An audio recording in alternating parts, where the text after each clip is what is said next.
Construction has started at 4 of the 5 new building sites coming to Longview ISD. It's all thanks to a $456 million bond, which was approved in 2024.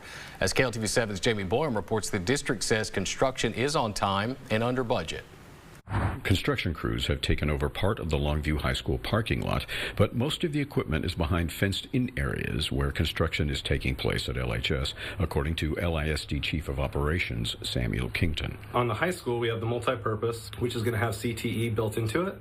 And then we have a CTE building just for CTE. This week, LISD administration voted to name the Career and Technical Education Building in honor of the late James Paul Brewer, LHS principal, who died in 2023. And then across the street, we have the natatorium, which will be the pool. And it will include seating, locker rooms, enhanced lighting, and a sound system for competitive swimming, and will be available for community use. And then we have an early childhood that's going up, and they started the dirt work, basically, over off Estes Parkway. That will include separate sections for infants through 4-year-olds, replacing the current facility housed in an old elementary school. And then we have the transportation building that will be going over there off Young Street, which will alleviate crowded conditions the present building faces during start and end of shifts.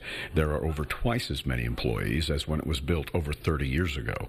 With new structures going in at LHS, well, I tell everyone that it has to look uglier before it looks pretty. So, you know, all the dirt work and everything like that, but they're making great progress, all of our construction managers. And planned renovations will be complete in 4 to 5 years since we have to move people from one building to the new buildings before we can renovate that older part. Jamie Boyum, KLTV 7 News. Most of the new projects are set to be finished by the end of 2027. About half of the bond is going to be for new construction. The other half is for renovation, which will take place mostly at Longview High School.